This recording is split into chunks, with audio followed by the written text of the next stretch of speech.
Muy buenas tardes, tengan todos ustedes. Mi nombre es Álvaro Rodríguez Alcalá. Soy juez penal en el estado de Durango, perteneciente al Poder Judicial del estado de Durango. Y el día de hoy me encuentro con ustedes en esta transmisión en vivo dentro de la Organización Internacional de Magistrados y Jueces AC, a quienes doy un agradecimiento por haberme invitado a participar en esta charla. Agradezco también al doctor Francisco Olvera, vicepresidente general de la Federación Iberoamericana de Abogados, así como a los delegados estatales de la FIA en Durango y Coahuila. Desde luego también agradezco el enlace que estuvo conmigo el magistrado Alejandro Ramón Fuentes, presidente del Tribunal para Menores Infractores del Poder Judicial del Estado de Durango, quien me ha motivado e invitado a participar en este evento. Bueno, pues el día de hoy tendremos una charla, una plática o esbozaré algunas ideas respecto de un tema interesante en el derecho penal. Concretamente hablaremos de la etapa de investigación relacionada con la teoría del delito. Tema interesante en virtud de que esta herramienta es indispensable para todas aquellas personas que operan el sistema de justicia. En ese sentido, es un honor para mí participar en este ciclo de conferencias de manera virtual, puesto que representa una oportunidad para el gremio jurídico a nivel internacional en escuchar ideas y puntos de vista de juristas de distintos países. En estos tiempos, la capacitación y la actualización en el derecho resulta indispensable, puesto que en las últimas 2 décadas hemos experimentado cambios estructurales, tanto a nivel global en la legislación como en la forma de pensar, en la forma de desenvolvernos en la sociedad, lo cual, desde luego, debe ser una motivación que nos impulse para mantenernos al día, en constante preparación académica. Todo ello se traduce, desde luego, en un beneficio para los justiciables, en cualquiera de las trincheras en las que nos encontremos como operadores, tanto jueces, magistrados, agentes del Ministerio Público, defensores y abogados particulares. Desde luego, los policías y los peritos que forman parte de la trilogía de investigación. Como comentaba, en la actualidad la sociedad espera mucho de nosotros, de los juristas, de los abogados. Los pueblos piden con clamor a las autoridades encargadas de mantener la paz social que actúen con eficiencia, con honestidad y con profesionalismo. Exigen resultados, por lo cual este tipo de eventos contribuye a cumplir con esos deseos. El tema que expondré el día de hoy corresponde al escenario penal, al drama penal, concretamente a la teoría del delito en la etapa de investigación, tema que considero es de suma importancia para cumplir con los objetivos antes señalados, puesto que acorde a los fines del proceso penal, nuestro mayor anhelo es la aplicación de justicia. Para lograr que esto suceda, tenemos que considerar que los operadores jurídicos deben de estar capacitados, puesto que además de que se trata de una exigencia constitucional, forma parte de un deber ético, un deber deontológico. Para México, la transición en los sistemas procesales ha sido una ardua tarea, puesto que si bien es cierto, algunas generaciones de juristas adquirieron su formación bajo los cánones del sistema penal acusatorio, también lo es que muchos vicios y malas prácticas del pasado se siguen presentando hoy en día. Esto lo podemos corroborar en los tribunales. La teoría del delito cobra especial relevancia en cualquier sistema procesal, puesto que el derecho penal viene a ser la sustancia integradora. Por lo tanto, no debemos confundirla con las herramientas metodológicas con las que se ha operado el sistema acusatorio, y en este caso me refiero a la teoría del caso. La teoría del delito forma parte de algo más complejo, puesto que representa el conjunto de lineamientos sistematizados que determinan la integración o desintegración de una conducta que es considerada como delito, mientras que la teoría del caso se puede entender como una herramienta metodológica que orienta al investigador para determinar qué pasos debe dar para lograr obtener información sobre los hechos penalmente relevantes que han puesto en su consideración y que como buen investigador deberá plantearse algunas interrogantes. La teoría del caso propiamente se integra por 3 componentes indispensables: el tema fáctico, el tema jurídico y el tema normativo, el tema probatorio. Un buen investigador debe hacerse ciertas preguntas al momento de realizar ese ejercicio de subsunción entre la teoría del delito y la teoría del caso. ¿Qué hecho es el que sucedió? ¿Ese hecho en verdad es relevante para el derecho penal? ¿Es penalmente relevante? ¿Qué tipo penal puede advertirse y cuáles son los elementos integradores del tipo? ¿Quién lo cometió? ¿Cómo lo cometió? ¿Cuál es el sustento probatorio con el que se cuenta? Es decir, se trata de subsumir esas 3 cualidades que menciono: lo fáctico, lo jurídico y lo probatorio. Por ello, podemos afirmar que la teoría del caso es un método guía para orientar a los sujetos procesales en su actividad litigiosa. Aplica para el acusador, aplica también para la defensa. Cada uno de ellos tendrán su propuesta ante el tribunal y desde luego tendrán que sustentarla a lo largo de las etapas procesales.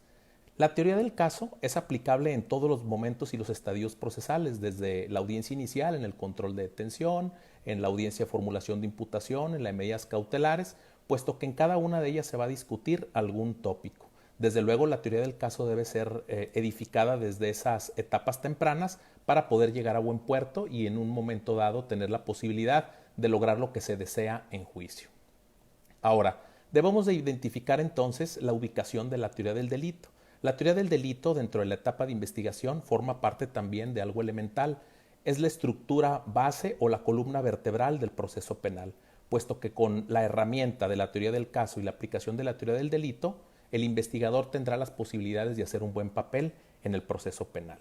¿Dónde podemos identificar a la teoría del delito? ¿En qué área? La encontramos dentro de la parte general del derecho penal. Conocemos que el derecho penal se encuentra dividido en dos partes, en la parte general y en la parte especial. La parte general nos habla propiamente de este concepto del que estamos hablando y tenemos entonces que definir qué entendemos por derecho penal. Para el reconocido jurista Pavón Vasconcelos, el derecho penal es el conjunto de normas jurídicas de derecho público interno que definen los delitos y señalan las penas o medidas de seguridad aplicables para con ello lograr la permanencia del orden social bajo el amparo del contrato social. ¿Cuál es la utilidad del derecho penal? Bueno, pues tomando la teoría de la prevención general, la utilidad del derecho penal sirve como una llamada de atención para el ciudadano y así evitar que se vea involucrado en hechos de naturaleza delictivas. Es decir, es meramente preventiva dentro de esa teoría de las que les he mencionado, la teoría general. ¿Cuál es el significado de la dogmática penal? Bueno, la dogmática penal propiamente en voz de Claude Roxin, define que se trata de una opinión doctrinal sobre la interpretación de los preceptos de derecho positivo, y de ahí es de donde surge el delito. ¿Cuál es el significado cultural entonces de delito? Nos tenemos que preguntar como todo investigador. Resulta ser entonces la acción o omisión que sancionan las leyes penales y ese significado lo podemos encontrar válidamente en un ámbito cultural, lo podemos encontrar incluso en las propias codificaciones de los estados. Veas entonces qué es acción o omisión que sancionan las leyes penales. Sin embargo, lo que el investigador serio debe de tomar en cuenta es que doctrinalmente el delito tiene un significado más profundo. De acuerdo con Eugenio Zaffaroni, el delito se integra por una conducta típica, antijurídica y culpable. Podemos agregar también el tema de la punición, lo cual sería una consecuencia lógica para poder establecer el resultado o la efectividad del derecho penal a través del delito. Para explicarlo debe desde luego recurrirse a la ciencia, puesto que ese escalonamiento que tiene el delito dentro de la conducta típica, antijurídica y culpable, pues es como represento como ir subiendo una escalera, ir dando cada vez un paso mayor y acreditando cada uno de los presupuestos que la propia ciencia exige. Entonces, teoría del delito es un sistema de reglas y principios que encuentran lógica y que debidamente armonizados entre sí, aplicando desde luego a cada caso o concreto, podemos resolver si nos encontramos ante un delito o no. Fíjense entonces que esta es una herramienta indispensable para poder llevar un caso ante los tribunales. Es una herramienta indispensable para todo jurista en materia penal y desde luego para aquellas personas que se encuentren realizando la complicada labor en ocasiones de investigar. En ese sentido, la teoría del delito aporta niveles de análisis para poder resolver de forma integrada un caso penal, permite dar cohesión y congruencia a la interpretación de las normas y de las reglas, genera seguridad jurídica y desde luego permite que quien las esté analizando y quien las esté interpretando no cometa errores. Desde luego, las distintas escuelas del derecho penal ha venido evolucionando a través del tiempo la concepción de esta teoría del delito y ha recibido algunas modificaciones en su avance. Según la visión que tenemos actualmente, la teoría del delito pues debe ser aplicada por todos los operadores de justicia para efectos de generar seguridad y certeza jurídica, puesto que si no se hace de esa manera, se puede llegar al grado o que el intérprete llegue al grado de cometer una arbitrariedad. Puede ser por parte de la gente del Ministerio Público al subsumir un hecho con la norma penal, puede ser también por parte del juez al momento de analizar un hecho al resolver la vinculación o no a proceso. En ese sentido, esta posibilidad o esta herramienta de teoría del delito que aporta niveles de análisis para resolver de forma integrada la congruencia y interpretación de las reglas que exige el derecho penal, pues desde luego permite a segunda instancia y a los jueces de amparo también validar la labor jurisdiccional que hace el juez de primera instancia y determinar con efectividad si se trata de una interpretación correcta o no. Bueno, dentro de esa base, partiendo de generalidades respecto del concepto de delito, tenemos entonces que los presupuestos integradores o elementos conformadores de esta palabra tan compleja que hemos mencionado, pues el primero de ellos es la conducta, como lo mencionamos. La conducta no es más que una voluntad que realiza el sujeto activo, para decidir si hace o deja de hacer lo que puede ser en un futuro un hecho típico, es decir, la voluntad por parte del sujeto de realizar alguna actividad que transgreda los derechos de otra persona. Esta actividad o esta conducta como presupuesto puede ser de acción, puede ser de omisión o comisión por omisión. Desde luego, esta conducta siempre y en todos los casos deberá ser relevante para el derecho penal, puesto que si no se trata de una conducta típica, pues no podría atribuírsele un reproche basado en la norma. Por ello insisto en que ese escalonamiento que debemos de llevar en nuestro análisis debe de cumplir con todos los aspectos o pasos a seguir para poder configurar completamente la palabra delito. También debemos de enfatizar que pensar en cometer un delito sin realizar ningún acto tendiente a lograrlo, un acto ejecutivo con la intención de llevarlo a cabo, es decir, solo pensar, pues esto no puede criminalizarse, es decir, el pensamiento no puede ser penalizado. Por ello debe de llevarse a cabo esa conducta de acción, omisión o comisión por omisión. Sin embargo, también la doctrina nos habla que existen causas que pueden anular esa conducta, es decir, que la voluntad del activo se vea mermada por algunas circunstancias que no le competen. Esa conducta puede ser anulada por una fuerza física irresistible causado por la naturaleza, como lo pudiera ser una inundación, un incendio o algo que no dependa propiamente del sujeto activo. Una fuerza física causada por el hombre también, como pudiera ser un caso que se dé en algún concierto donde se aglutine un sinnúmero de personas y finalmente una empuje a otra y ésta pierda la vida. Los actos reflejos, los ataques epilépticos, la propia hipnosis y el sonambulismo.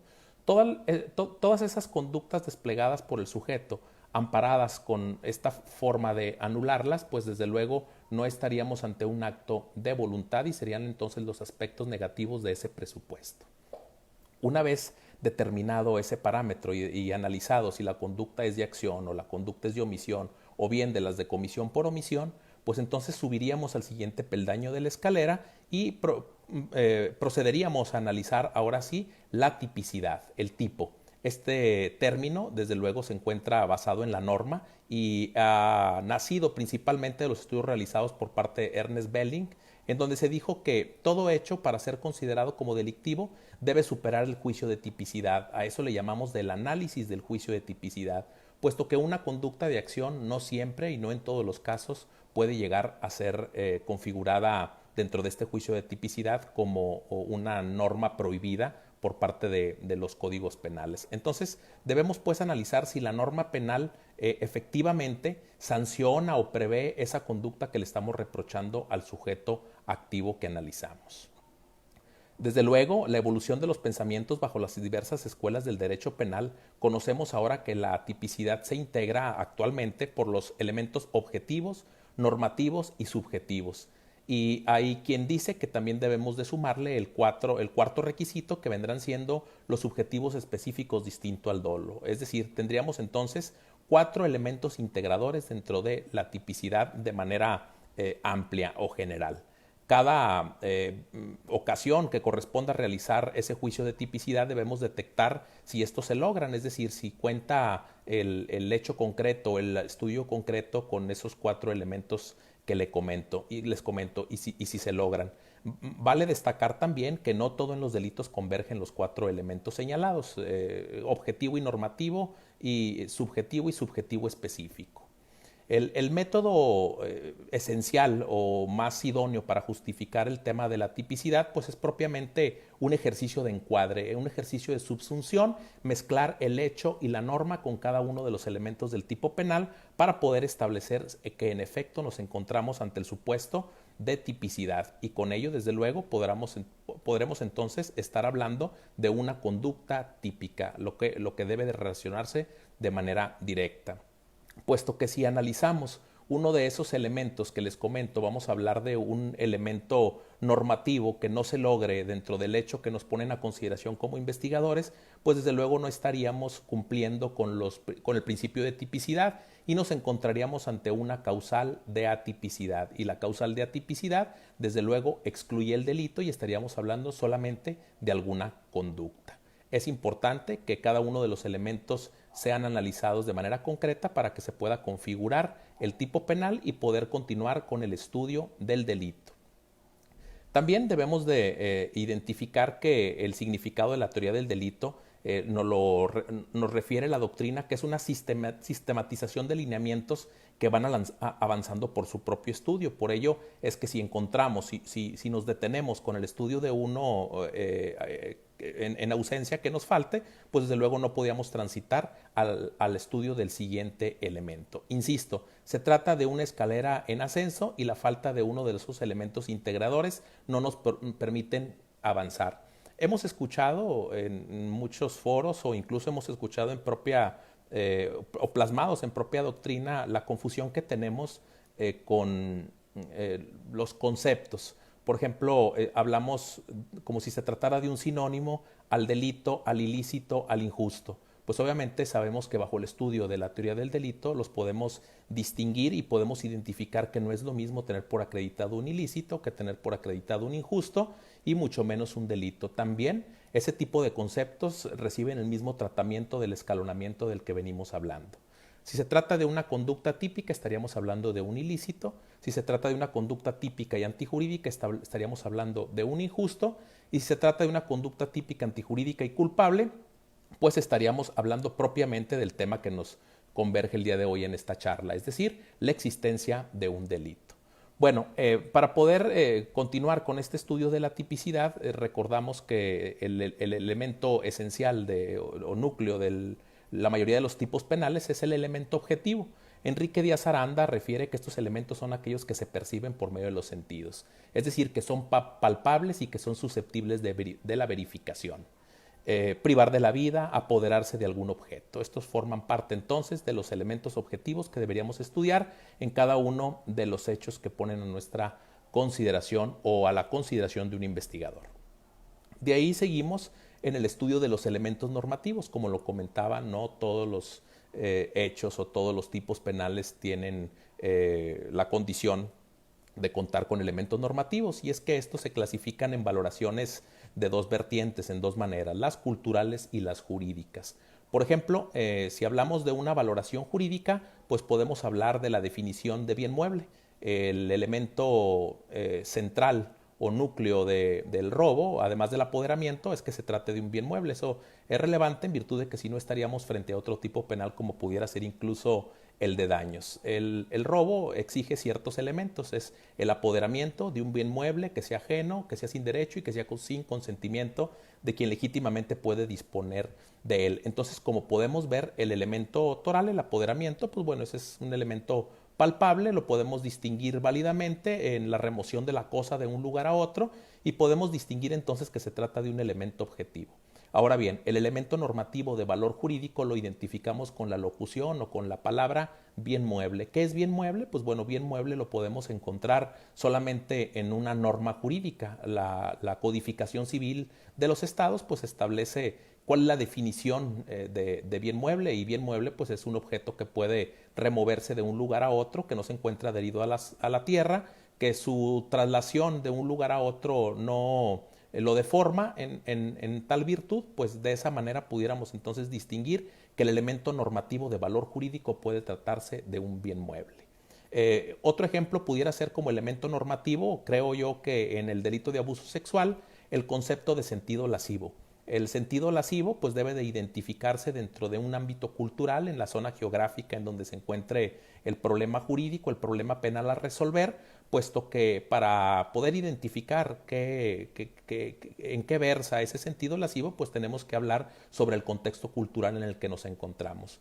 Sentido lascivo, pues su significado lo podemos encontrar en el propio diccionario, en una cuestión consultable en un diccionario, y identifica que el sentido lascivo es equiparable a la propensión a los deleites carnales. Entonces, de esa manera, pues vamos a analizar propiamente ese elemento normativo y pudiéramos decidir si nos encontramos frente a ese elemento dentro del tipo penal que les comento en el de abuso sexual.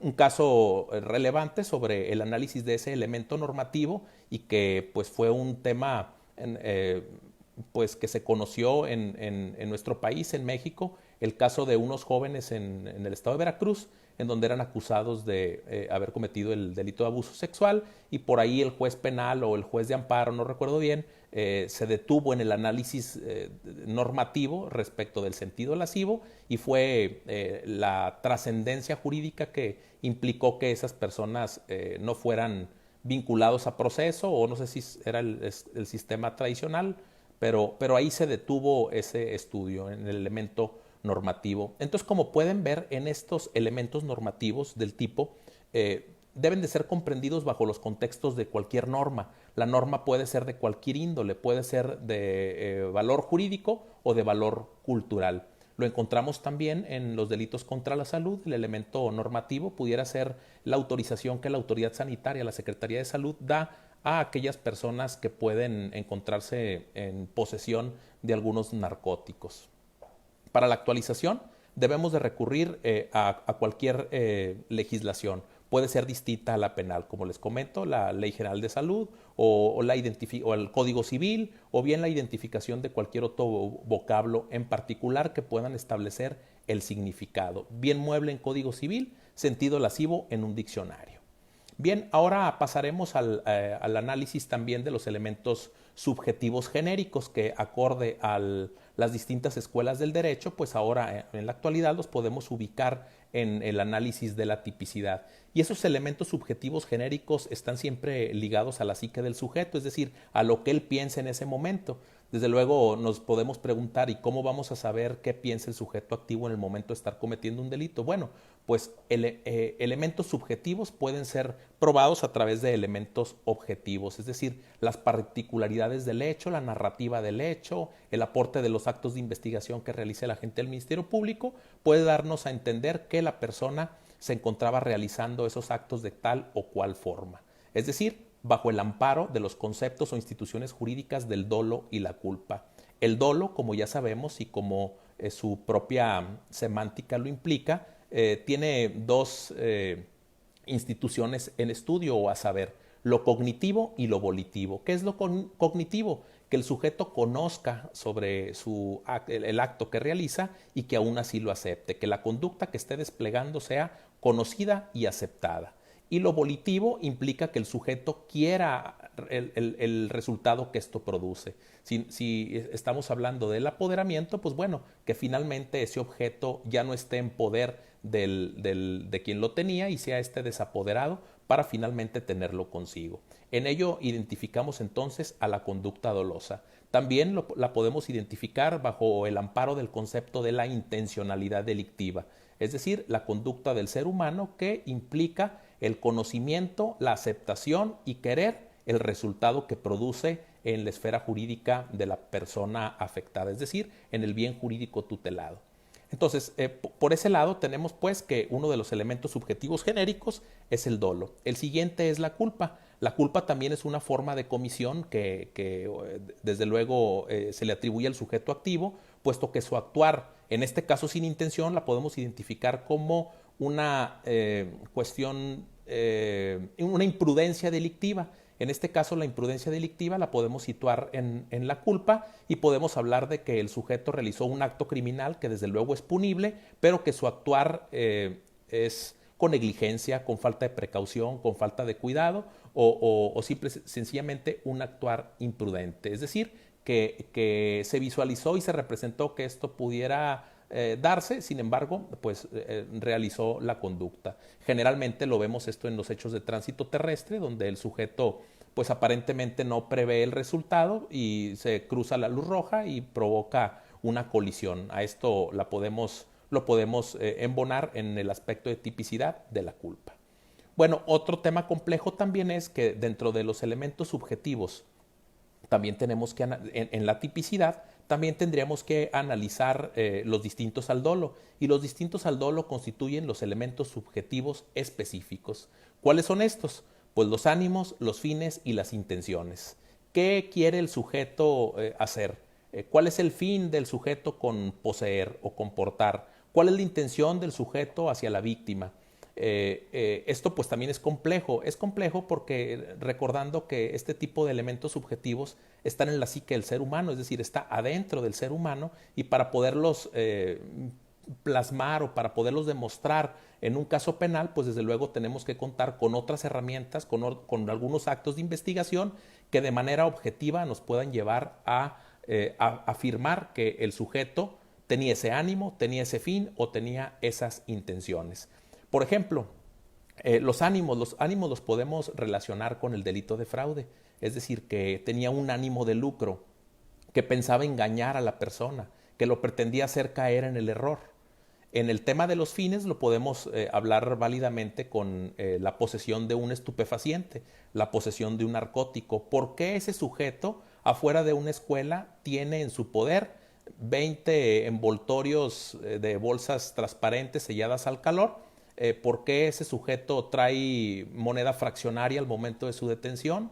¿Por qué ese sujeto posee un arma de fuego? Entonces, todas esas cuestiones objetivas o llamadas también indicios pudieran generar convicción en el investigador para poder establecer que ese sujeto tenía ese narcótico con fines de venderlo, con fines de comercializarlo, puesto que para qué quería tanta cantidad en ese momento si se trataba solamente de un consumidor. Lo que la lógica común nos sugiere es que el sujeto estaba fuera de la escuela porque pretendía vender esa droga.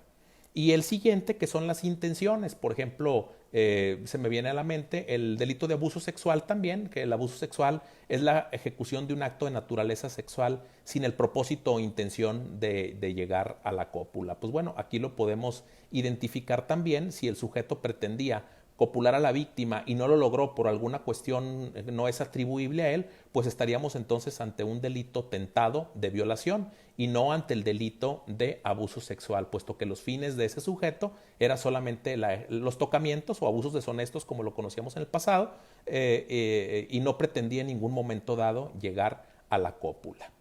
Ahí terminaríamos con el aspecto general o básico del que pretendo hablarles el día de hoy respecto del análisis de tipicidad. Esos elementos que deben de integrarse dentro de la norma a través del ejercicio de subsunción debe ser una labor extenuante por parte del investigador y no solamente por parte de la gente del Ministerio Público, sino también por parte del defensor, puesto que recordemos que en este rol o en este esquema del sistema procesal acusatorio con el que contamos en México y en otros países, pues la figura activa del defensor también es importante. El defensor también tendría que hacer el análisis de tipicidad para poder realizar sus argumentos o su postura o peticiones cuando el asunto llegue ante los tribunales o incluso antes, en razón de que el agente del Ministerio Público, recuerden, tiene la obligación de cumplir con los fines del proceso penal.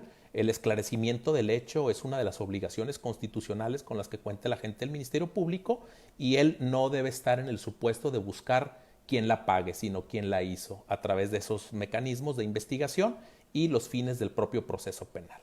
Bueno, subiendo el siguiente peldaño de la escalera, si nos encontramos entonces en un caso en donde ya se ha dado el elemento esencial de la tipicidad, pues ahora ya tendríamos hasta este momento de investigación que contamos con un hecho ilícito. Ahora buscaremos si este hecho ilícito es en contravención a las disposiciones jurídicas, en contravención a la norma y que no se encuentre justificado o no lo ampare ninguna causa de justificación. Entonces pasaríamos al siguiente peldaño de la escalera y analizaríamos la antijuridicidad. Si logramos llegar a este momento o a este paso, estaríamos entonces si se logra la acreditación de la antijuridicidad, estaríamos entonces ante un injusto penal. Ahí podemos ubicar a las personas menores de 18 años, ahí podemos ubicar a las personas que presentan un trastorno mental, a quienes, a diferencia de los adultos, en vez de aplicarles una pena por el grado de reproche y culpabilidad, se les puede aplicar una medida de seguridad, o en el caso del Sistema Integral de Justicia para Adolescentes, llegaríamos a acreditar en todos los casos que se trata de un injusto, y ahora sí aplicar las medidas de sanción que establece la legislación especial en esa materia. Bueno, la antijuridicidad también tiene dos vertientes, se debe analizar por el sentido formal y el sentido material. Se verifica en principio cuando la conducta desplegada del sujeto, y que ya sabemos que es típica, vulneran la norma, y en sentido material cuando se distingue si la conducta ha logrado lesionar o únicamente ha puesto en peligro el bien jurídico tutelado. Bueno, en este caso hablemos de un homicidio donde los elementos conformadores del homicidio, según también la escuela en la que lo analicemos, vamos a decir que tenemos una vida previa existente, que hay una vida previa, y otro elemento, este es elemento objetivo, otro elemento objetivo es que esa vida se ha suprimido, es decir, la existencia de una vida, la supresión de la vida, y que la supresión de esa vida se generó por factores externos, basados en la intencionalidad delictiva. Hasta ese momento tenemos entonces que hay una conducta típica. Un sujeto, el sujeto activo, se encuentra en la pasividad de su lugar de trabajo, vamos a decir que se trata de una fábrica o una maquiladora, en donde esta persona es contratada por parte del propietario o representante legal de la empresa para efectos de que la proteja, que proteja los bienes que ahí se encuentran, como la maquinaria, y para ello pues él cuenta con una herramienta que pudiera ser un arma de fuego. También tendríamos en un caso como este que ese lugar, ese recinto en donde se encuentra el sujeto activo está delimitado, está totalmente cerrado, bardeado o enrejado, y finalmente este sujeto activo escucha un ruido por la noche. Sale de su lugar de trabajo, observa que se encuentra una persona en el interior, no se percata si trae armas o no, no le pregunta cuáles son las intenciones y le da un tiro y lo priva de la vida. Hasta ese momento, efectivamente, tenemos la acreditación de una conducta, es una conducta de acción con resultado material, puesto que el disparo del arma de fuego lesionó el cuerpo de la víctima, ésta fallece, y la causa de la muerte es por mecanismos violentos, provocados por un proyectil disparado por arma de fuego. Entonces tenemos pues que la conducta típica se encuentra plenamente acreditada. Tenemos que existía una vida, que esa vida fue suprimida y que los factores externos que la generaron fueron basados en la intencionalidad delictiva, es decir, en la conducta del sujeto que disparó. Hasta ese momento tenemos pues que casi llegamos al delito. Sin embargo, tendríamos que analizar como investigadores, ya sea ministerios públicos o ya sea defensores, o en el caso del juez al momento de presentarles el caso, si ese actuar del sujeto activo se encuentra justificado. Bueno, pues según la narrativa que les doy a conocer bajo ese ejemplo, pudiéramos encontrarnos de una causal de justificación, pudiera tratarse en este caso de una legítima defensa. La legítima defensa presunta en el caso concreto. ¿Y por qué? Pues porque el sujeto activo disparó sin saber las pretensiones del pasivo. Finalmente él lo encontró en el interior del lugar que él está a cargo. Ese lugar nadie puede entrar a esas horas, se encuentra delimitado con barda perimetral o con rejas, y no es posible que alguien ingrese al lugar. Entonces la persona que se encuentra ahí adentro, pues no creo que vaya con buenas intenciones, y por ello la conducta de ese sujeto se encuentra amparada por la norma y no embonaría en la antijuridicidad, y ahí nos detendríamos para poder establecer que sí se trata de un ilícito, pero este no puede ser reprochado, es decir, no puede aplicársele la punición por el caso de justificación en el que se encuentra. Entonces, si se fijan, la antijuridicidad como categoría de los delitos reconoce dentro de la norma, dentro de la doctrina, la propia norma penal, los códigos penales, cuáles son esas causas de justificación. Y no solamente es la legítima defensa, también puede ser el consentimiento presunto del titular del bien jurídico. Desde luego, ese consentimiento presunto debe de ser por la persona que se encuentra legitimado para darlo, que esa persona se encuentre en capacidad de ejercicio para hacerlo, es decir, en un tema de naturaleza sexual en el que el bien jurídico tutelado sea la libertad sexual, pues desde luego si hay consentimiento por parte de la víctima, pues encontraríamos tanto una obstrucción dentro del análisis de la tipicidad, como también una obstrucción para seguir avanzando dentro de la antijuridicidad. Ese consentimiento presunto debe ser por quien legalmente pueda darlo y que también que el bien jurídico se encuentre disponible, recordando que hay bienes jurídicos que no se encuentran disponibles. Bueno, la siguiente que la comentamos ya, la legítima defensa, esta tiene ciertos elementos. Esos elementos deben de acreditarse, puesto que la legítima defensa es la autorización normativa que plasme el legislador en el Código Penal para privar de la vida a una persona sin recibir la punición. En este caso tendría que acreditarse todos los elementos de manera concreta, sin ninguna falla, para poder establecer que existió una repulsa inmediata y necesaria proporcionada a una agresión actual o inminente y que esta agresión fue sin derecho, poniendo en peligro bienes tutelados por la norma. Esos son los elementos conformadores de la legítima defensa. Como los comenté, la legítima defensa presunta tiene otros elementos y los elementos son que el sujeto activo se considera que se encuentra ante un supuesto de legítima defensa por el solo hecho de alguien haber ingresado al lugar en donde él se encontraba sin la posibilidad de que éste estuviera en el interior. Como puede ser un caso en donde nos encontremos en la tranquilidad de nuestro hogar, escuchamos ruidos, vamos a la planta baja y encontramos que un sujeto que no debe estar ahí se encuentra. Pues obviamente no creemos que venga con buenas intenciones. Sabemos que una persona que traspasó los áreas de seguridad que nosotros dejamos, pues obviamente no viene con buenas intenciones y pues la acción de cualquier persona es repeler creer que está repeliendo una agresión. Por eso se le llama legítima defensa presunta y se presume que se cuenta con esos elementos que les he comentado, es decir, la repulsa inmediata y necesaria y proporcionada a una agresión actual o inminente. Bueno, el siguiente causa de justificación es el estado de necesidad justificante. Pues el estado de necesidad justificante es sacrificar un bien para salvar otro sacrificar un bien de menor valor por un bien de mayor valor. En este caso, pues desde luego se puede sacrificar ese bien jurídico de menor valor por el hecho realizado y esto generaría entonces una causa de justificación para efectos de no continuar con el análisis de la culpabilidad. Finalmente tenemos el ejercicio de un derecho y el cumplimiento de un deber, pues obviamente estas causas de justificación requieren el reconocimiento de la ley que se está realizando un derecho y que en el cumplimiento de ese derecho los elementos del tipo penal se colman, es decir, tenemos los elementos del tipo penal como pudiera ser un homicidio. En el cumplimiento de un deber también sucede cuando el activo en cumplimiento de su deber colma elementos de un tipo penal. ¿Cuál pudiera ser el caso en el cumplimiento de un deber? Pues el primero que se nos viene a la mente es un policía, ¿no? Un policía que en cumplimiento de un mandamiento judicial va y realiza la detención de un sujeto. Los elementos de un delito pueden configurarse, puede ser la privación de la libertad, pudiera ser solamente la privación, pudiera a lo mejor actualizarse el tipo penal de secuestro. Sin embargo, el cumplimiento de un deber de ese elemento de la policía se encuentra sustentado en el mandamiento judicial, en una orden de aprehensión. Entonces, pues obviamente no pudiéramos reprocharle ni recriminarle a ese sujeto activo su conducta, puesto que ésta se encontraba amparada en el derecho.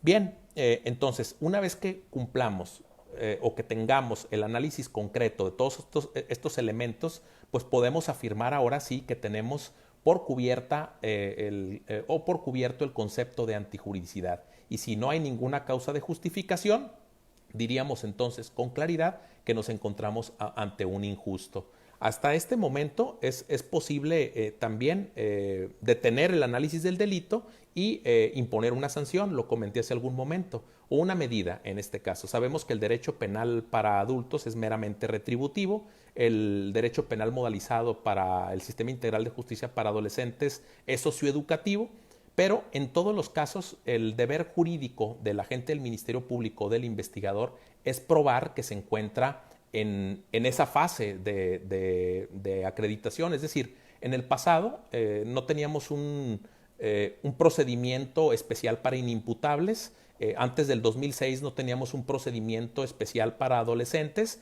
Entonces, cualquier evento con apariencia de delito en el que se viera involucrado una persona menor de edad o una persona con un trastorno mental podía ser privada de su libertad bajo el amparo de la tutela, es decir, para protegerlo, para cuidarlo, para que el Estado se convierta en su padre y tenerlo incluso recluido en un psiquiátrico si se trata del trastorno mental o en una correccional si se trata de un adolescente. Bueno, pues nuestra legislación ha cambiado, incluso a nivel internacional, y los requisitos constitucionales que se exige para poder imponer una medida de seguridad, tanto a una medida formativa o incluso de internamiento para un adolescente o una medida de seguridad para una persona con un trastorno mental, se requiere que lleguemos hasta este punto del análisis del delito. ¿Podemos decir entonces que una persona inimputable comete delitos? No, pero sí comete injustos y los injustos pueden ser sancionados por parte de la ley en un sistema integral de justicia para adolescentes con medidas formativas y en un sistema penal para adultos con medidas de seguridad adecuadas y proporcionales al hecho en el que se ve involucrado, puesto que esto es una obligación que impone el debido proceso. Un inimputable puede ser recluido, bueno, no recluido, sino puede ser confinado en un centro psiquiátrico, sí, y el juez determinará el tiempo en el que deberá de estar y puede ser revisado por parte del juez de ejecución porque pues las condiciones que llevaron al juez a imponer esa medida de seguridad en el caso de un inimputable pueden ser revisables en la etapa de ejecución a fin de encontrar unas mejores condiciones para él y poderle a lo mejor dar ese cumplimiento de la medida de seguridad en vez de que sea en un centro psiquiátrico en su domicilio. Desde luego, para ello tiene que haber una producción probatoria por parte del defensor y por parte del agente del Ministerio Público si es que actúa de forma objetiva y aporta los elementos que pueden llevar a la determinación a un juez. Bueno, entonces, si tenemos entonces la antijuridicidad cubierta, estamos entonces ya en otro escalón. Estamos a punto de salir de la escalera y estamos en el caso de cumplir con el injusto penal. Ahora analizaremos pues la culpabilidad. Esta categoría también exige ciertos requisitos. Es un grado de reproche que se le hace por parte de la autoridad a través del jus punendi, por parte de la norma penal, al hecho criminal, lo que hizo el sujeto. Y podemos verificar, desde luego, lo que ya comentamos anteriormente, que para lograrlo, para poder estar en condiciones de tener por cubierta este esquema de culpabilidad, pues debe de reconocerse y verificar en principio la imputabilidad o inimputabilidad del sujeto. Que este sujeto tenga la plena conciencia que la conducta que desplegó es antijurídica y que no sea posible exigirle otra conducta, es decir, la inexigibilidad de otra conducta. Podemos ahí señalar el error de prohibición y podemos señalar el estado de necesidad exculpante, como lo mencionamos también como una causa de antijuridicidad. El estado de necesidad exculpante pues es cuando se sacrifica un bien jurídico del mismo valor que el que se está poniendo en riesgo. Logrado lo anterior, una vez logrado lo anterior y una vez cubierto todos estos parámetros, podemos decir entonces que ya hemos pasado por todos los peldaños de la escalera y solamente así podríamos hablar de la existencia de un delito. Como pueden ver, para lograrlo se requiere un arduo análisis. En el caso concreto, el sujeto activo involucrado debe ser protegido por parte del debido proceso para efectos de que los operadores jurídicos tengan la obligación de hacer este tipo de análisis. Por lo tanto, si se llega a tomar a la ligera la dogmática penal, pues puede caer en arbitrariedades por parte de las etapas tempranas, incluso por parte del propio juez de control al momento de dictar la vinculación, que va aparejada desde luego con una posibilidad de medida cautelar y tener desenlaces arbitrarios. Por otro lado, si la teoría del delito no se maneja de forma adecuada por parte del investigador, por parte del agente del Ministerio Público, pues los desenlaces van a ser catastróficos, tal vez no en esa etapa, tal vez en la etapa de juicio, puesto que si el agente del Ministerio Público, como lo vamos a ver más adelante, el agente del Ministerio Público no logró cumplir con su objetivo constitucional de la carga de la prueba por deficiencias en el análisis de la teoría del delito, pues va a haber impunidad, es decir, puede darse una sentencia absolutoria, por lo que en ocasiones la sociedad le llama tecnicismos. El juez lo soltó por un tecnicismo. Bueno, es que el tecnicismo forma parte del debido proceso y existe una obligación para todos los operadores de justicia de cumplir con esa expectativa constitucional. No es un capricho, no es a ver si se puede, es una obligación de todos los operadores de justicia dominar la teoría del delito para poder dar satisfacción a los justiciables. Miren, las etapas procesales, como ustedes la saben, pues en esta etapa temprana tenemos que considerarla como una columna vertebral, puesto que vamos a hablar del futuro, vamos a construir el futuro, vamos a edificar el proceso penal y asimismo, así como evoluciona el proceso penal, también evoluciona la prueba. Es de manera gradual. Se parte de la ignorancia, se pasa por la duda, se llega a un nivel de probabilidad y finalmente podemos llegar a imponer una sanción penal bajo el esquema retributivo solamente con una condición, que en todos los casos tengamos el grado de certeza. Si se fijan entonces, esta evolución gradual también lo sufre la prueba, es decir, la prueba también va evolucionando al momento de analizar el hecho o el caso penal que someten a nuestra consideración.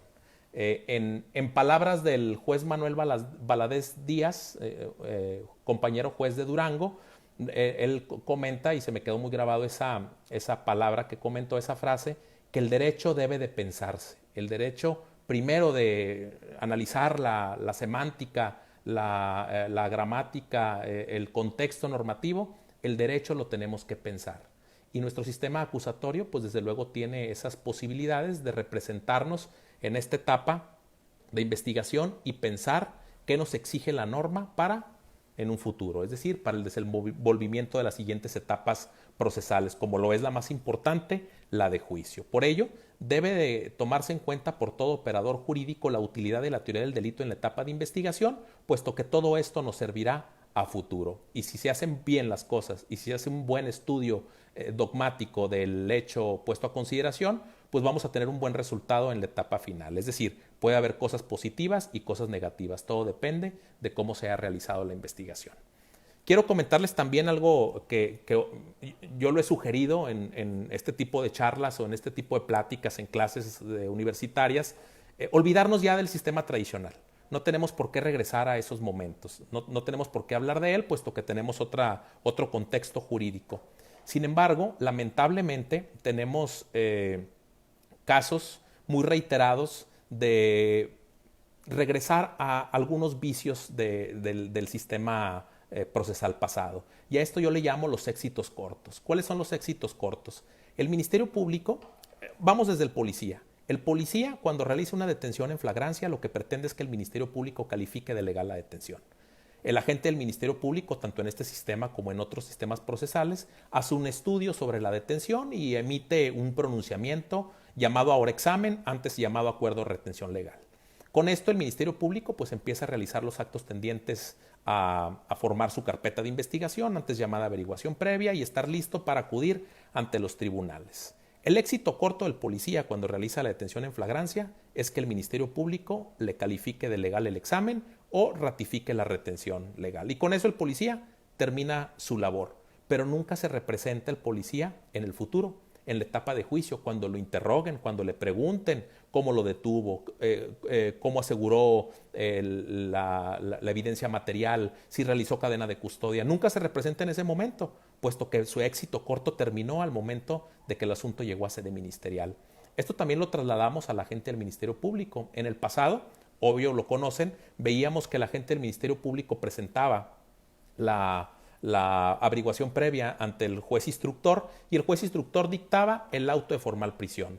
Ese éxito corto, pues obviamente le hizo daño al proceso penal en su momento, lo fue degradando a través de los años, porque el Ministerio Público hasta ese momento se sentía seguro de que su asunto estaba concluido eficazmente, es decir, que iba a conseguir una sentencia condenatoria.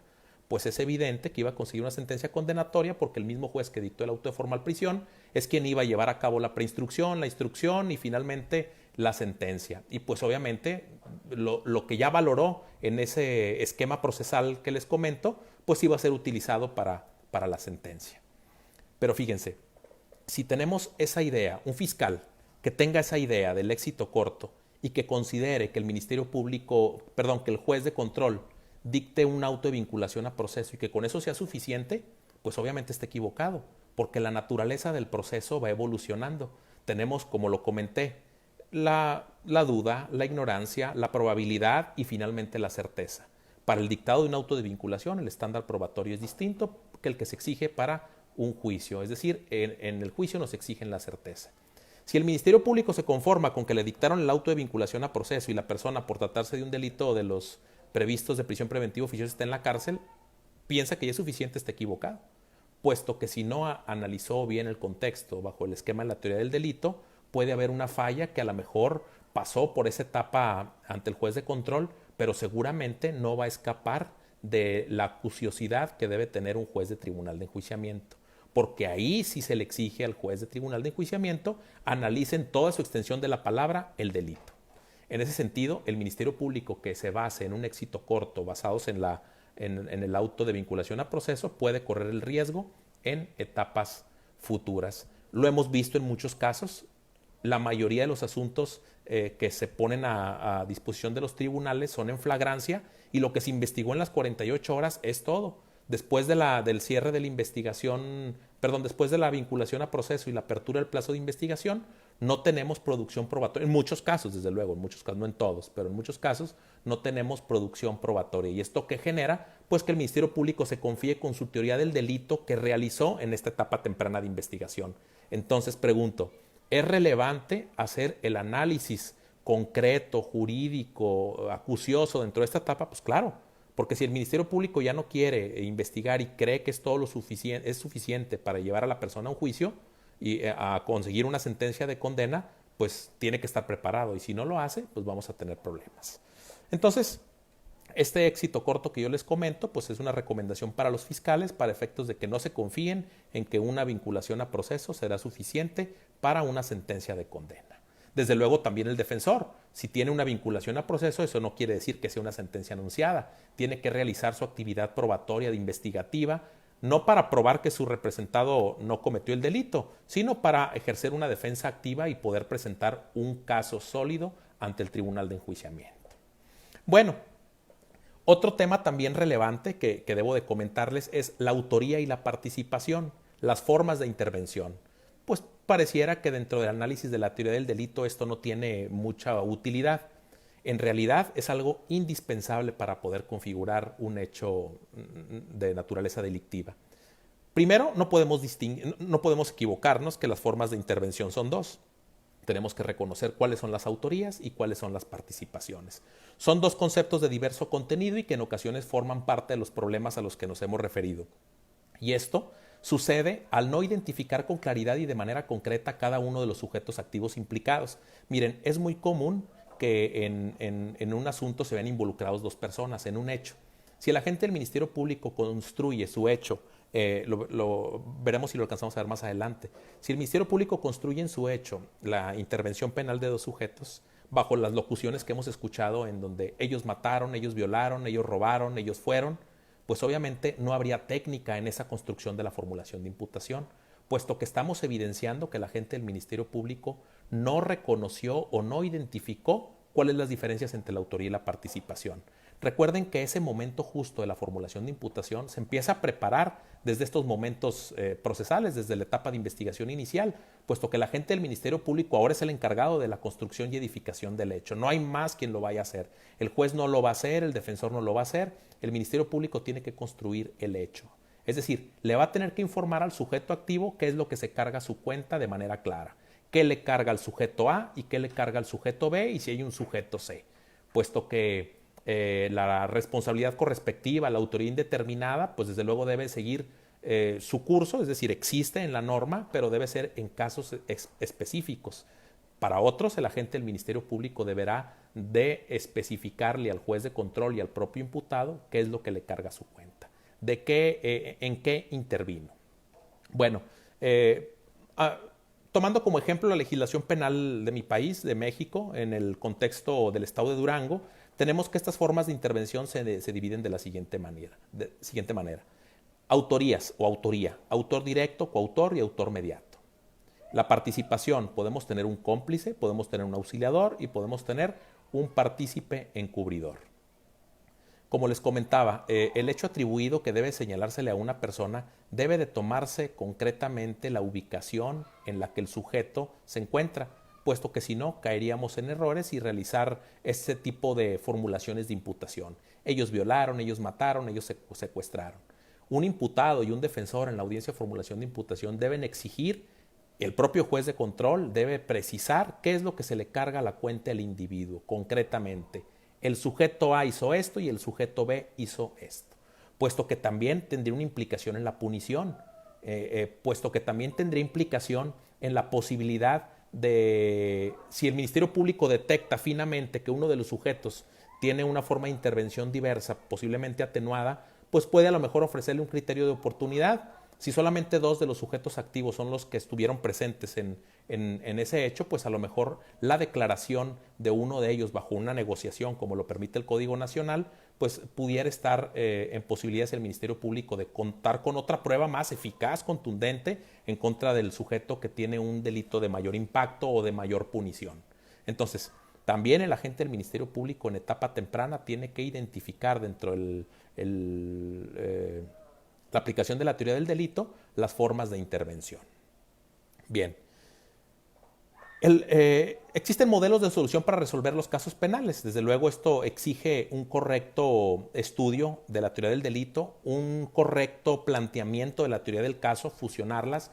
Por ahí hace algunos años se escuchó que la teoría del caso venía a suplir a la teoría del delito. Bueno, pues a lo mejor alguien por ahí lo dijo, pues es totalmente incorrecto, ya lo sabemos, eso ya quedó en el pasado. Pero esa herramienta metodológica de la teoría del caso es indispensable para también aplicar la teoría del delito, desde luego. Obviamente el conocimiento es distinto, puesto que la teoría del caso es solamente un método, una herramienta para poder plantearnos y representarnos cómo vamos a ir evolucionando en cada momento procesal y cómo vamos a llegar al final del proceso penal, es decir, al juicio, si es que llegamos.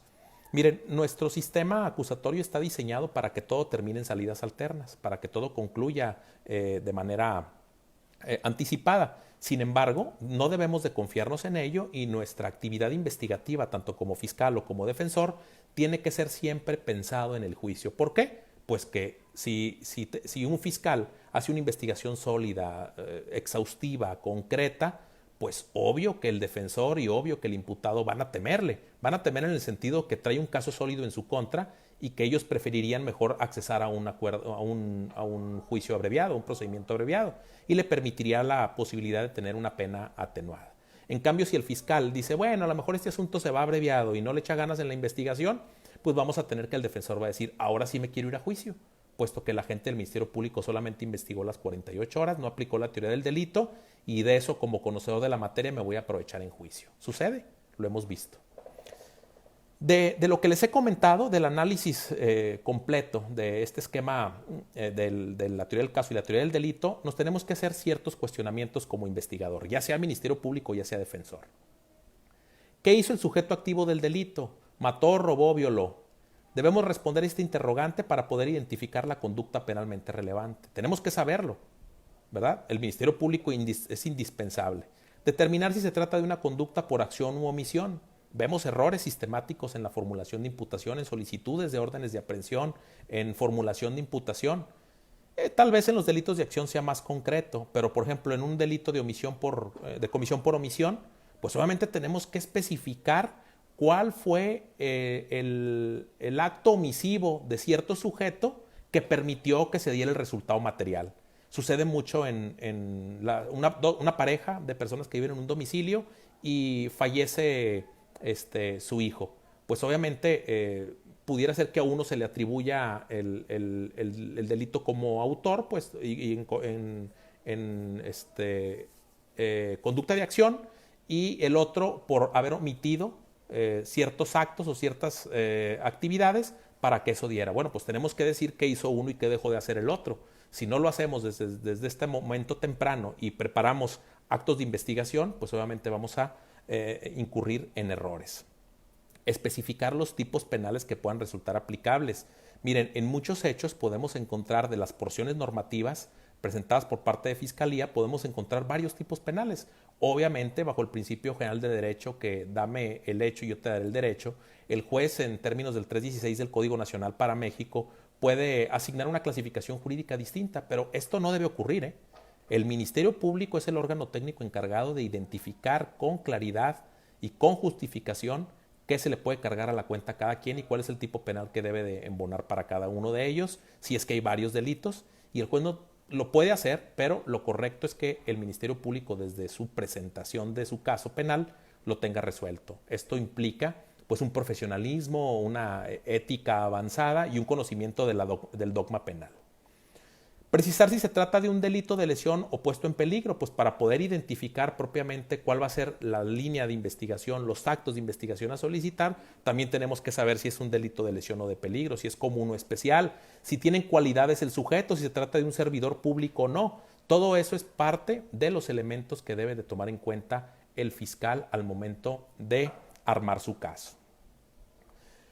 Una vez explicado de manera general, puesto que la teoría del delito implica un semestre entero para poder platicar sobre esos temas, voy a hablarles rápidamente porque no me puedo exceder del tiempo. Me dijeron que era 1 hora y media, llevamos 1 hora, me falta media hora, la voy a tomar.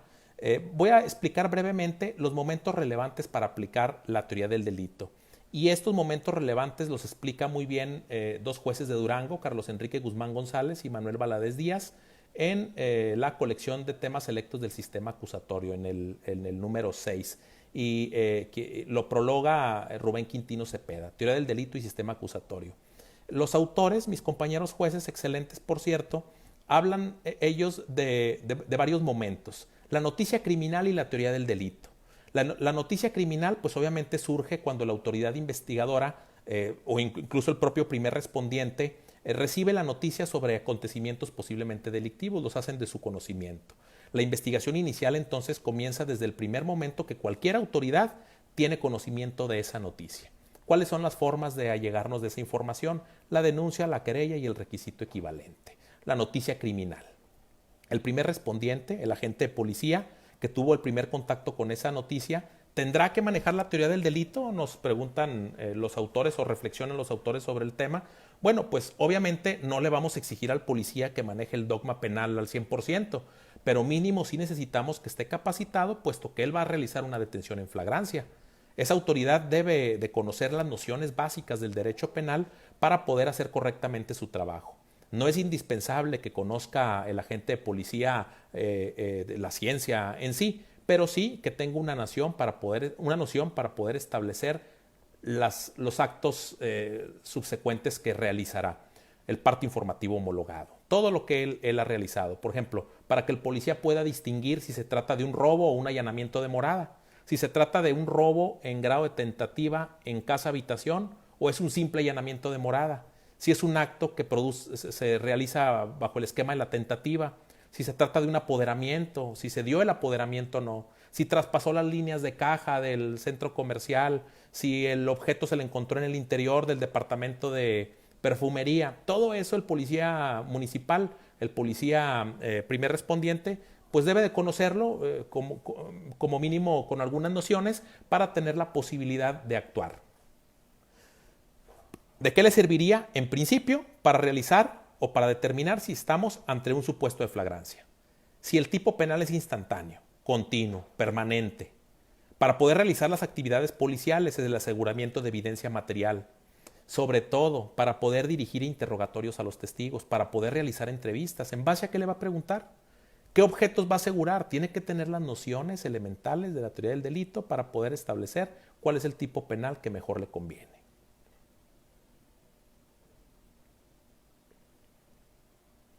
Finalmente, el policía necesita de esas herramientas para elaborar el informe policial homologado. Miren, hemos visto en muchas ocasiones que el fiscal, el agente del Ministerio Público, apoya al primer respondiente a realizar el informe policial homologado, a realizar las actas de entrevistas. Hemos visto cuestionamientos en juicio, en audiencias de debate, que el policía contesta, a lo mejor es entendible, pero no justificable, que contesta, no, pues es que no hice el informe policial en el momento, sino que me trasladé a la demarcación donde está el Ministerio Público y ahí realizamos las actas de investigación. Bueno, pues todo eso obviamente lo hacen por temor a equivocarse, por temor a fallar.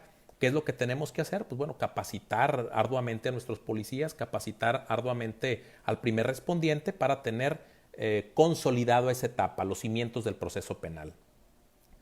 Decimos entonces, las deficiencias pueden causar impunidad, es decir, si no se hace bien la labor por parte del policía, puede cometerse un error, puede asegurarse de manera equivocada un objeto, puede asentarse información incorrecta dentro del parte informativo homologado. Pues sí, y esto generará impunidad, sí, claro, porque puesto que puede ser detonar en una vinculación, puede pasar ese filtro y llegar a juicio y dictar una sentencia absolutoria. Un ejemplo que se me ocurre, muy común, la detención ciudadana por parte de los elementos de seguridad de tienda Soriana, de las tiendas comerciales. El común denominador, o en la mayoría de los casos, quien hace la detención material es el guardia de seguridad. Es el que se percata efectivamente que la persona traspasó las líneas de caja o se encuentra en tal departamento con ciertos objetos. Es el que materializa la detención y es el que asegura los objetos. Él lo hizo. Es un ciudadano con una labor específica, pero finalmente es un civil. Llega la policía, porque le hablan por teléfono a la policía, llega y también realiza la detención de la persona, pero que ya estaba detenida, y asegura los objetos que ya estaban asegurados. Imagínense ustedes que el policía municipal no entreviste al guardia de ese centro comercial para simplemente el control de detención. ¿Quién nos va a hablar de las circunstancias de la detención? El policía no. El policía realizó una detención material o formal una vez que fue retenido o detenido por parte del guardia de seguridad. Pues obviamente el policía o primer respondiente tiene que tener ese conocimiento para poderlo aplicar. Por ello, la teoría del delito sí tiene aplicación desde la noticia criminal. La investigación inicial y la teoría del delito, otro tema, otro concepto que es importante que debemos de tener. Aquí es la columna vertebral del sistema procesal. Aquí el agente del Ministerio Público tiene todas las posibilidades de hacer un buen papel o un mal papel. Tiene la manga ancha para poder realizar todos los actos de investigación necesarios. En esta etapa se define la primera línea de investigación. El agente del Ministerio Público recibe la noticia criminal de cualquiera de las formas, denuncia, querella, puesta a disposición, como ustedes lo consideren. En ese preciso momento, el agente del Ministerio Público tiene un conocimiento de una cuestión fáctica, un hecho, narrado por quienes ustedes gusten. Inmediatamente el agente del Ministerio Público, conocedor de la teoría del delito, pues va a empezar a trabajar su capacitación, su especialización en esa área y va a empezar a identificar bajo las reglas que ya vimos si se trata de un hecho de tal naturaleza, si pudo ser una conducta dolosa, si es de resultado instantáneo, de acción, comisión por omisión. En ese preciso momento se va a empezar a identificar todos estos parámetros. ¿Tiene que resolver en ese momento? Pues no. Si es una persona detenida tiene 48 horas y ahora sí, lo que no le quede claro o la hipótesis que él se represente, la tendría que comprobar. Ahí entonces corre el tema de la teoría del caso. Es decir, ahora sí el agente del Ministerio Público va a saber qué actos de investigación tiene que ordenar. ¿Cuáles son los actos de investigación que necesita? Porque se va a empezar a hacer preguntas. Se va a representar su tesis, va a hacerse hipótesis y finalmente va a buscar cómo soportarla. La mayoría de los asuntos que se judicializan a los tribunales es por flagrancia. Bueno, pues por lo menos en el estado de Durango, lo que implica que la agente del Ministerio Público recibe al detenido en su sede. Ahí el agente del Ministerio Público tiene que analizar varias cosas. Primero, tiene que ver si hay méritos para retener al sujeto. Si cuenta con información para establecer la existencia del hecho con apariencia de delito y al menos un nivel de probabilidad de que aparezca el sujeto detenido como interviniente en esos hechos, que haya intervenido en los mismos.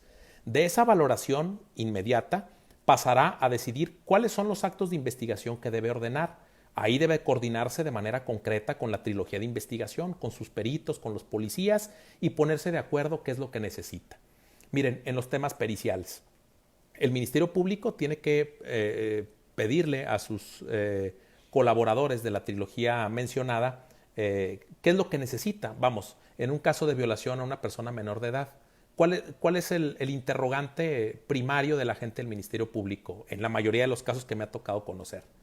Que me diga si la víctima tiene o no afectación emocional por los hechos de naturaleza sexual que refiere. Hasta parece una oración estructurada. Le va a contestar el psicólogo, sí tiene afectación emocional. ¿Y qué pasaría si le contesta que no, el perito? No tiene afectación emocional.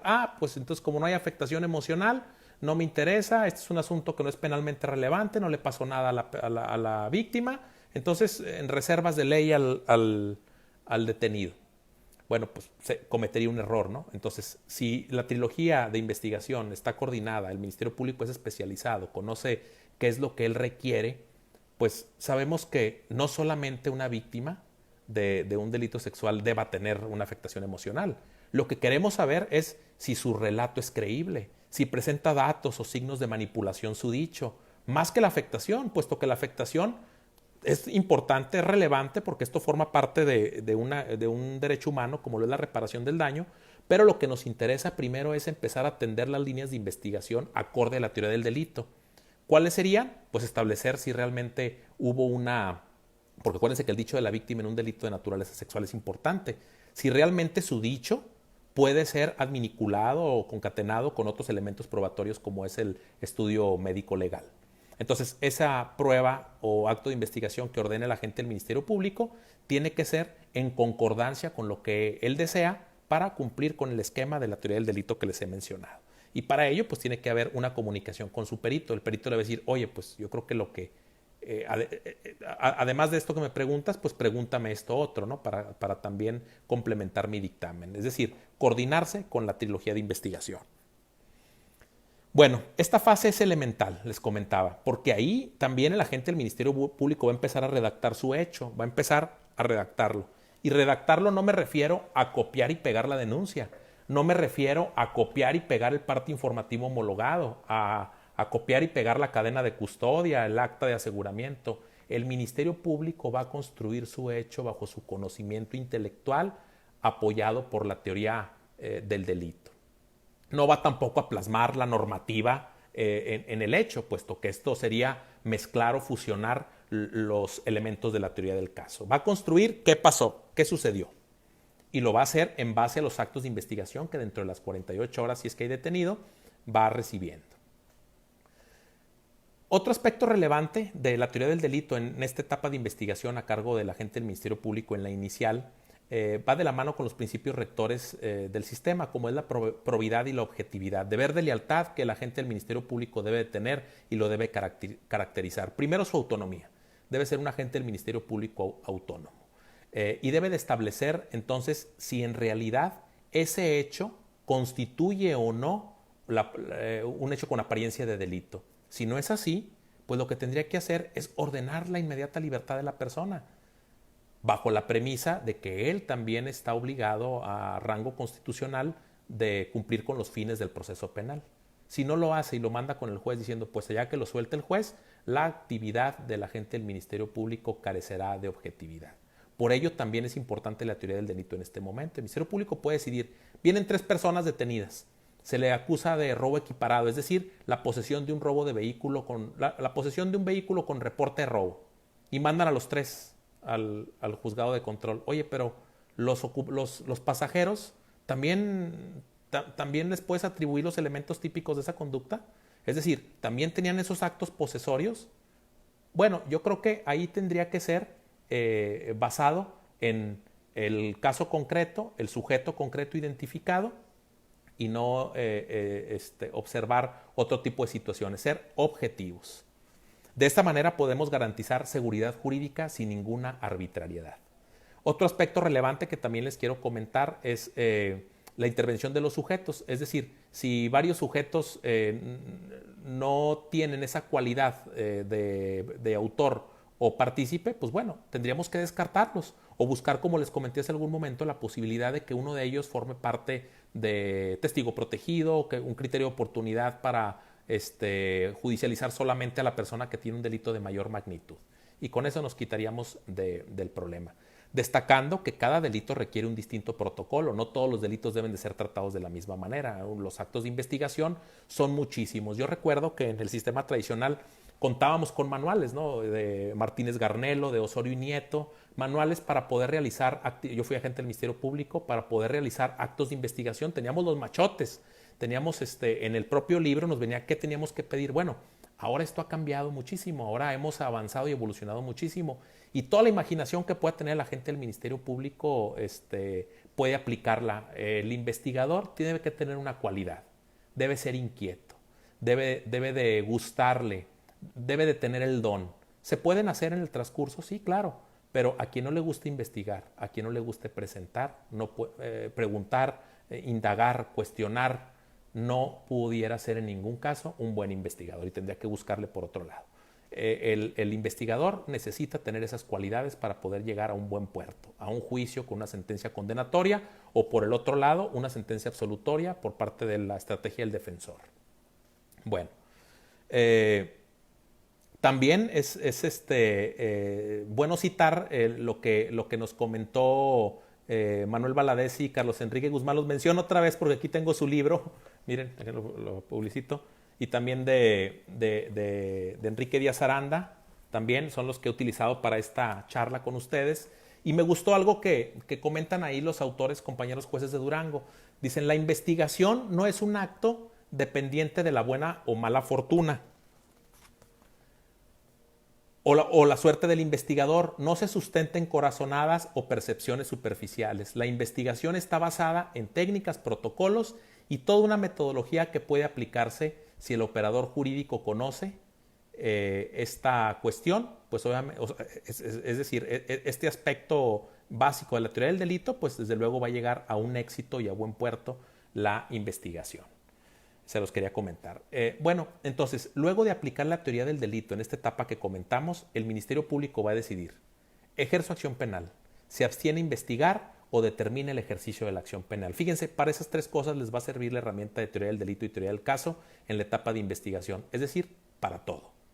Otra bondad del uso y aplicación de la teoría del delito para este momento procesal es porque la gente del Ministerio Público puede formar estrategias. Ya había comentado sobre el criterio de oportunidad, pero también puede establecer una salida alterna, un acuerdo reparatorio celebrado en sede ministerial y el asunto se acabó. No todo lo tienen que llevar a los tribunales, no todo lo tiene que sancionar el juez. Si el acuerdo reparatorio es de cumplimiento inmediato, en sede ministerial lo agotamos. Entonces, para concluir, la teoría del delito en la etapa de investigación inicial es indispensable verificar si el hecho suscitado reviste características de delito. ¿Qué tipo penal resulta de ese análisis, esa subsunción que realizó el agente del Ministerio Público? ¿Cuál es la forma de intervención delictiva? Importantísimo. Si el delito implica persecución oficiosa, si es perseguible por querella, bueno, porque si llega un detenido y la persona y el tipo penal que identifica el Ministerio Público es por querella, tiene que llamarle al ofendido, puesto que es un requisito de procedibilidad que el juez de control le exigirá en la audiencia inicial. Entonces el agente del Ministerio Público incluso no lo puede retener por más de 24 horas si no cuenta con la querella. Entonces también lo tiene que analizar. También deberá de determinar el agente del Ministerio Público si el delito admite la realización culposa, porque no todos los delitos pueden embonar en este tipo de estructura. Bueno, el manejo adecuado de la teoría del delito en esta etapa representa la columna vertebral del proceso. Insisto, esta es la mejor forma para recabar los actos de investigación idóneos para probar cada una de las proposiciones fácticas, jurídicas y probatorias que el agente del Ministerio Público presentará a los tribunales. Continúo. La teoría del delito en la formulación de imputación. Esto es lo mejor, lo excelente. Si el agente del Ministerio Público forma una estructura sólida con su trilogía procesal, si maneja la herramienta de la teoría del caso y la teoría del delito, va a construir un hecho penalmente relevante basados en tres parámetros: tiempo, modo y lugar. Esto es lo elemental para la construcción de un hecho que va a ser materia de formulación de imputación. Miren, en muchos de los casos, en muchas formulaciones de imputación, he presenciado concretamente el parte informativo, el informe policial homologado, la denuncia, que no se entiende nada. Un parte informativo o una estructura de un hecho de 2 páginas. Cuando escuchamos eso en un tribunal decimos, ah, caray, pues aquí algo falló, ¿no? O sea, lo que yo quiero saber es no todo lo periférico y accesorio que puede rodear un hecho. Esto me lo va a decir la prueba, los actos de investigación. Lo que quiero saber es tiempo, modo y lugar. ¿Qué le atribuyen a este sujeto? ¿Qué hizo Juan? ¿Qué hizo Pedro? ¿Dónde ocurrió? ¿En qué condiciones se encontraban? ¿En 2 o 3 renglones? ¿En 10 renglones? ¿Es suficiente para poder tener una formulación de imputación clara? Miren, la formulación de imputación es un acto solemne, es un acto muy importante, puesto que la edificación, construcción de ese hecho, materia de formulación de imputación, nos va a acompañar en todos los momentos procesales. Formulación de imputación se le da a conocer el hecho. Vinculación a proceso es en base al hecho materia de la formulación de imputación. La acusación es en base al auto de vinculación a proceso. Y la sentencia o el juicio es en base a los hechos materia de la acusación. Si se fijan, y la revisión de segunda instancia y la revisión de los tribunales colegiados, es decir, ese hecho no puede ser modificado. Si ese hecho pudiera ser modificado, pues estaríamos entonces ante una violación al debido proceso que no daría seguridad jurídica al gobernado y generaría desde luego arbitrariedades y violaciones de derecho. Miren, si una persona le es dada a conocer un hecho desde estas etapas tempranas del procedimiento y se le dice, usted tal día, tal hora hizo tal cosa, él va a empezar a ejercer sus actos de defensa, tanto la defensa material como la defensa técnica por parte de su abogado, basado en ese hecho. Por eso es un acto importante y el juez de control debe de verificar que el imputado lo conozca. Le preguntamos, oiga, ¿entiende usted la formulación de imputación? Siempre va a decir que sí, pero es labor del juez verificar que efectivamente entienda. La formulación de imputación no debe tener un alto nivel de proposiciones fácticas y lenguaje rebuscado, concreto. Pedro mató a Juan en tal colonia, tal día, con tal arma. Se acabó. De esa manera, él va a entender de qué se tiene que defender. Si pudiéramos cambiar el hecho en otros momentos procesales, pues ¿qué pasaría? El fiscal, el órgano acusador, pudiera acomodarse según la evolución del proceso a como quisiera. No, pues no fue el 20 de marzo, fue el 20 de abril. O tú no estabas en ese lugar, pero después llegaste. Es decir, eso no puede ser cambiado. Por eso, este momento, en lo particular, insisto mucho cuando me toca participar en este tipo de foros o en capacitaciones con agentes de la policía o con propios agentes del Ministerio Público, que el hecho se construya de manera clara, concisa, sencilla, pues esto permite también un ejercicio de defensa. ¿Quién en la propia formulación, después de formular la imputación a la persona detenida o a la que comparece ante los tribunales, se le pregunta, ¿quiere usted declarar? Bueno, pues ese es el momento oportuno para contestar el cargo que le están haciendo, es decir, lo que le cargan a su cuenta, lo que le anotan en su perjuicio, es el momento oportuno para hacerlo. Lo vemos ahorita un momento más adelante. ¿Valdrá la pena hacerlo? ¿Valdrá la pena declarar?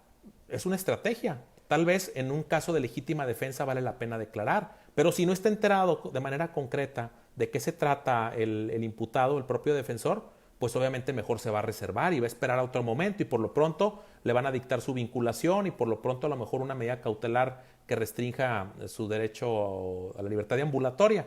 Entonces es importante también en este momento procesal que la teoría del delito cobre sustancia al momento de la formulación de imputación, al momento de construir el hecho. No hay que copiar la denuncia, no hay que copiar el parte informativo homologado, hay que crearlo. ¿En base a qué? A los antecedentes y actos de investigación con los que cuente el agente del Ministerio Público en esa etapa.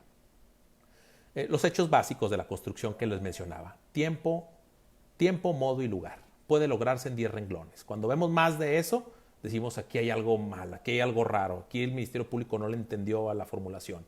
Y es obligación del juez decirle, a ver, explíqueme por favor porque ni yo le entendí. Es un momento importante del proceso porque iba a descansar todas las demás etapas. Bueno, finalmente,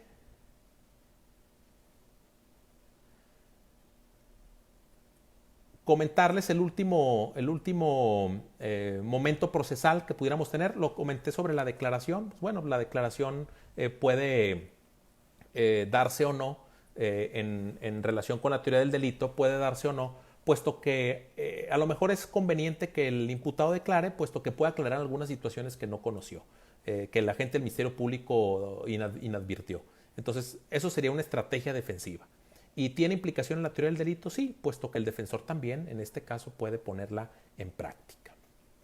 Bueno, el último momento que les voy a comentar es la vinculación a proceso en relación con la teoría del delito. Ese momento procesal también resulta crucial para los destinos del imputado, puesto que luego de dicha determinación judicial se fijarán las bases para continuar o no con la investigación complementaria.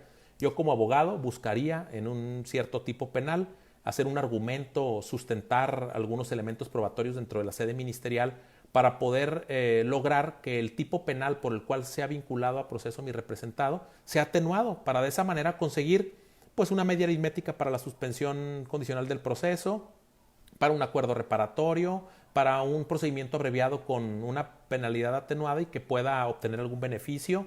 Es decir, es también una estrategia por parte del defensor.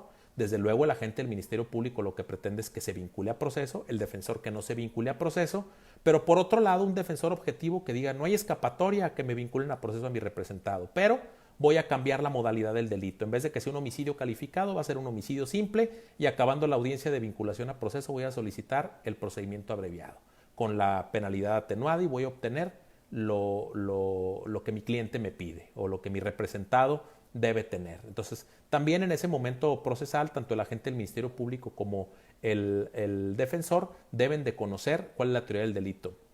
Es cierto, pues quienes nos siguen en esta charla de algunos otros países sabrán que esta figura es única en México. Su utilidad en realidad ha sido polarizada. Hay quienes han comentado que no debe estar ahí, que su utilidad no es correcta, que debemos de quitarnos ese candado que nos ha generado muchos problemas en la práctica. Ha mencionado que la vinculación es un control o filtro sobre la investigación, que el Ministerio Público, cuando el Ministerio Público presenta su investigación, debe ser revisada como un derecho, como una garantía del imputado, que garantiza que lo que la gente del Ministerio Público presente está sustentado en elementos suficientes para llegar a un juicio, es decir, la apariencia y el buen derecho, en méritos suficientes para llegar a un juicio. Otros juristas internacionales le han llamado la triple imputación, puesto que el fiscal repite la información que da a conocer de nuevo en la misma audiencia, los actos de investigación los da a conocer dentro de la misma audiencia. Han también comentado que este momento procesal implica reconocer que se sigue desconfiando del fiscal como órgano investigador, que si no tenemos ese control negativo, cualquier caso puede ser sometido a proceso, que si no lo tuviéramos se presentarían muchos casos en donde no hay méritos para tener a una persona sometida a un proceso, puesto que no habrá elementos suficientes en el futuro para conseguir una sentencia.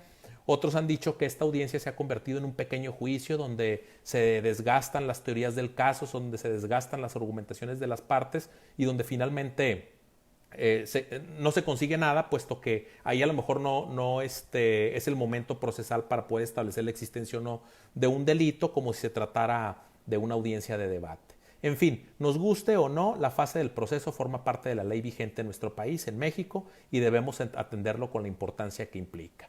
La vinculación a proceso y la teoría del delito son aspectos que se encuentran ligados ante la óptica del juez.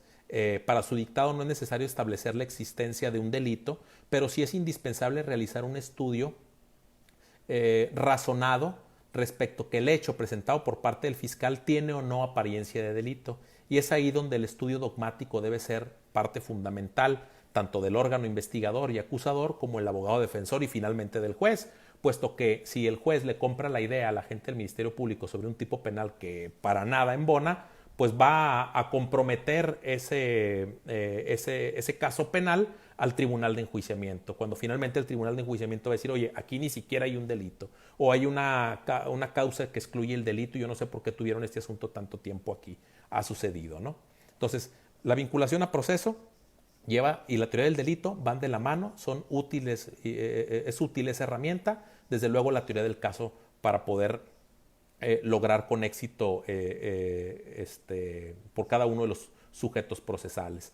También otro aspecto de gran relevancia sobre el tema es que en la propia normativa procesal exige verificar si el imputado es favorecido por una causa que justifique o excluya el hecho.